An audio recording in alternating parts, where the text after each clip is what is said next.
Nous allons maintenant passer au prix de la femme architecte et nous avons le grand plaisir et le grand honneur d'appeler Corinne Vezzoni à se joindre à nous. Donc, alors, pour présenter Corinne Vezzoni, je dirais qu'elle est architecte diplômée de l'école d'architecture de Marseille-Lumini et a fait ses débuts dans l'agence de Mario Fabre, qui est un cabinet emblématique de l'architecture moderne en région PACA. En 2000, elle crée avec Pascal Laporte l'agence Corinne Vezzoni et Associés, et en 2007, Maxime Claude les rejoint.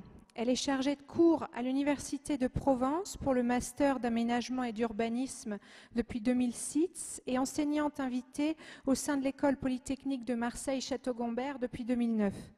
Elle participe aussi aux réflexions du Conseil économique, social et environnemental régional, donc le CESER, en qualité de membre invité dans le cadre de la commission prospective sur les thèmes de l'Union pour la Méditerranée et des monnaies locales.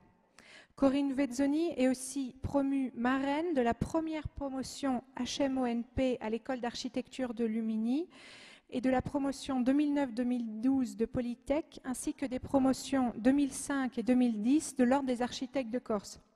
Ses activités d'enseignement l'ont également conduite à Sienne, dans le cadre de l'International Laboratory of Architecture and Urban Design, et à Venise pour les rencontres internationales de la Biennale de Venise, en 2006 et 2008. Elle est souvent mandatée en tant qu'architecte juré, par exemple pour l'Ordre des architectes, le Syndicat des architectes, le prix AMO en 2005 et 2007, le prix BMW, le prix AXA Art et le prix CAUE. Elle est présidente du jury de l'Ordre des architectes du Languedoc-Roussillon et siège aussi au jury de sélection pour le recrutement des enseignants des écoles d'architecture pour le ministère de la Culture. Depuis juin 2011, elle est membre titulaire à l'Académie d'architecture et en 2013, elle a été nommée chevalier des arts et des lettres par la ministre de la Culture. Nous pouvons maintenant voir certaines œuvres emblématiques de la carrière de Corinne Vezzoni. Nous en verrons 3. On commence d'ailleurs par le bâtiment des réserves du MUSEM à Marseille. Le projet des réserves du MUSEM s'installe de manière radicale et compacte dans le site. Son volume simple et aisément identifiable répond à une volonté de repère, mais aussi d'écho au musée des civilisations. Le bâtiment des réserves développe ce qui ne se voit pas, puisqu'en effet, les réserves, c'est l'envers du décor, c'est le secret conservé. Du plus public au plus secret, le projet privilégie la compacité et la simplicité d'un volume unique qui s'organise sur 4 niveaux. Un principe de large distribution centrale traverse de part en part le bâtiment et rassemble sur sa longueur toutes les circulations verticales ainsi que les locaux techniques. On peut voir ensuite la station terminale du métro La Fourragère à Marseille, où il y a eu 3 programmes différents dans le cadre du pôle multimodal. Une gare de 12 bus, la station terminale de la ligne La Rose-La Fourragère, qui est une station de métro, et un parking de 500 places. Vous voyez ici l'opposition entre un béton banché vertical à la peau tendue d'une part et un béton plancher oblique aux finitions rugueuses qui concentrent toute l'attention de la descente. Tout l'ensemble occupe une superficie totale aménagée de plus de 3 hectares. Et on terminera par le campus de la Timone à Marseille. En effet, ce nouvel édifice offrira des espaces de travail mutualisés, principalement pour les facultés de médecine, d'odontologie et de pharmacie. Le projet tente à partir d'un programme homogène de proposer une certaine diversité spatiale, jouant au mieux de son environnement. Le programme est organisé simplement, il est réparti sur 6 niveaux desservis par des circulations verticales installées au centre du bâtiment. Chaque étage est parcouru par une circulation horizontale est-ouest distribuant les pièces du programme. Voilà, et donc après l'avoir présenté, je vous félicite pour votre prix de Femme Architecte 2015.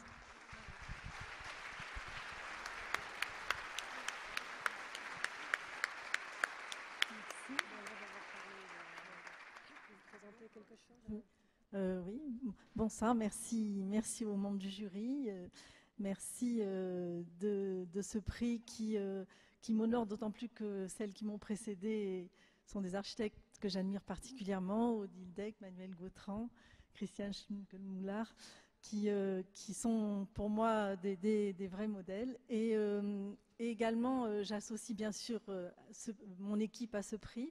Vous les avez cités. Il y a aussi des hommes dans mon équipe. Ce qui m'a touchée particulièrement, c'est que ce prix soit attribué à une agence d'architecture qui ait fait le choix de s'installer et de rester en région, et particulièrement à Marseille. C'était un choix qui peut paraître difficile par moments, mais si vous le permettez, de fait, plus que de parler de la question de mon parcours en tant que femme dans ce métier, beaucoup de choses ont été dites ce soir.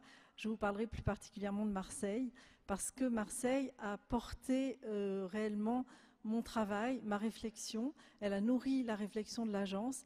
Marseille, pour ceux qui connaissent cette ville, est une ville de contraste, une ville où l'espace naturel, où la rade est tellement présente. C'est une ville ouverte sur l'horizon, dont la nature et la géographie et la topographie sont tellement fortes qu'aucun modèle n'existe et ne tient face à cette force et cette violence et de la lumière et de la nature.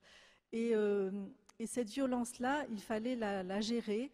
Et ça, soit on capitule, soit on essaie de faire avec. Et la question du contexte est absolument nécessaire. Et tout mon travail s'est porté sur cette question du contexte. Comment faire avec des lieux très puissants et comment arriver à soit s'y adapter, soit s'y fondre, soit au contraire s'y opposer. Mais cette manière d'aborder le sujet nous a mené très rapidement à travailler sur les questions de la lumière, de la matière et de la nature. Et tout mon travail par la suite, quelles que soient les villes dans lesquelles j'ai été invitée, a été porté autour de cette question du contexte. Et de la même manière, à l'heure actuelle, je travaille sur ce que j'espère se réalisera un jour, la métropole d'Aix-Marseille-Provence, qui est vraiment la réalisation et la quintessence de ce qu'est cette métropole, une alternance entre nature, espace urbain, espace rural, qui compose, contrairement au Grand Paris, quelque chose d'assez atypique parce que ce sont des parcelles de nature sauvage, des parcelles de villes extrêmement puissantes sur un plan historique et qui font qu'ensemble, elles font sens. Et d'une certaine manière, mon travail d'architecte traite de ces questions-là, faire avec l'intelligence du lieu. Et ça, je crois que homme ou femme, on a toujours ces mêmes soucis et toujours ces mêmes questionnements. Ils sont, je pense, absolument réels pour nous tous.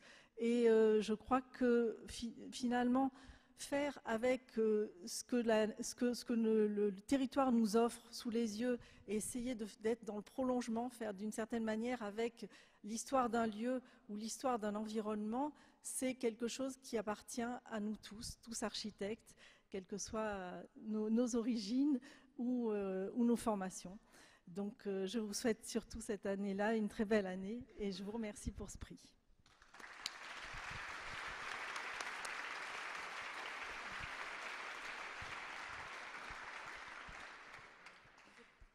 J'ai oublié de vous présenter Manuel Gautran pour ceux qui vous auraient pas reconnu.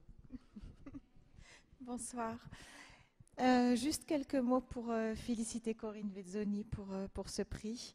Il y avait beaucoup de candidates, donc il y a eu des débats animés et finalement il y a eu un consensus naturel qui s'est tourné vers toi. Je pense que ce prix célèbre à la fois une œuvre construite et imaginée, mais aussi un parcours professionnel, une générosité, pas que dans la construction, mais aussi dans l'enseignement, dans la participation à des jurys. Bref, c'est une personnalité complète qu'on a célébrée. Et puis peut-être aussi intuitivement par le fait qu'elle a su rester à Marseille, ce qui, parmi les combats, est peut-être pas le plus simple. Voilà, donc toutes mes félicitations à Corinne Vezzoni. Voilà.